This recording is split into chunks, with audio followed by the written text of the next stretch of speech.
This is my new Viking chair, and you can see here in this little film how I put it together and secure it in the back with this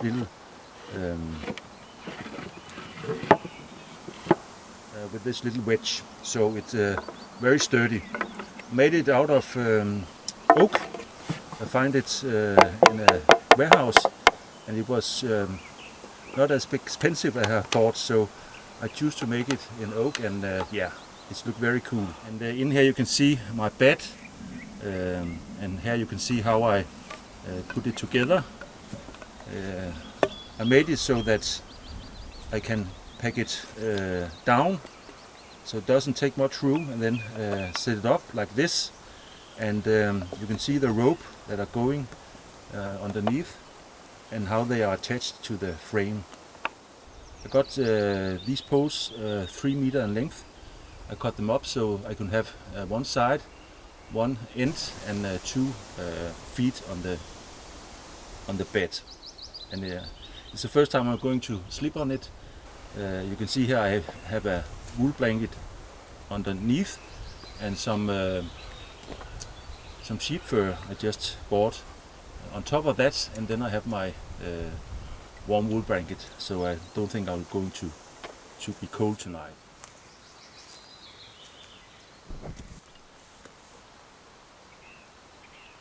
Here you can see my little table and folding chair, and as you can see in this little video, yeah, I made it back home.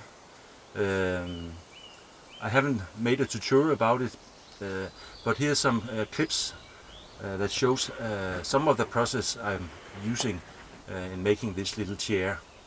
My goal was to make a chair, a folding chair, but then I thought I would also use it as a little table, and so I can sit and have my food on that, and I can even put it down. You can see here, and again, when I'm sitting on the ground, I can use it as a low table. Now I put some lanterns on that will be there tonight, so I can have it cozy in here. And over here you can see a little shell that I put my stuff on.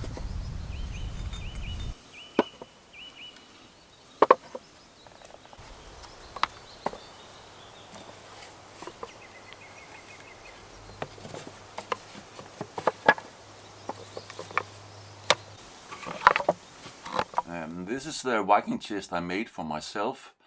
I made it of oak, and yeah, the measurement comes in a little while. First I'll start making some templates. It's very important, and I made it so it will be in the full size. I cut it out, I made it like this, and it should be put together in this way. Then I cut out the templates because I didn't have access to a large piece of oak, so I bought some boards that I could transfer the templates to. You can see here, and this way I used the boards 100%, and there was no waste of wood in this process. And when I have marked all the templates, I just cut it out, and yeah, finally I got all my woods, and then I glue it together, and then I use these nails, hand-forged nails, to put it together.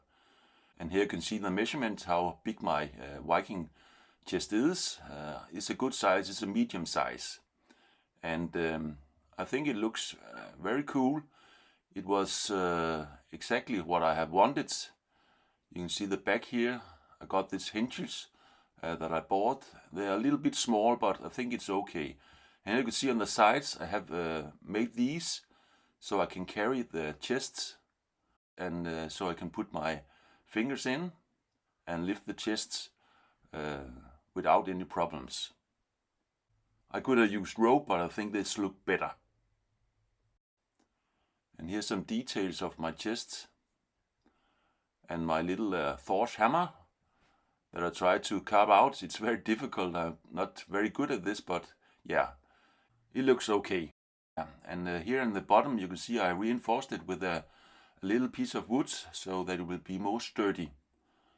And more details of the hinges and the lids I can open.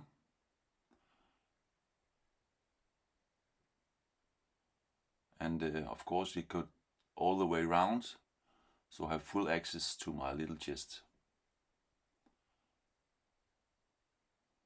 And here you can see the insides. It's very rough inside. I'll tell you a little bit about that later. And the nails from the hinges I just bended. And this is the way it's closed now. Perhaps I'll buy a lock sometime in the future, a real Viking lock, if I can find one. Yeah. But this is not a small project. It took me almost a week for me to make this Viking chest.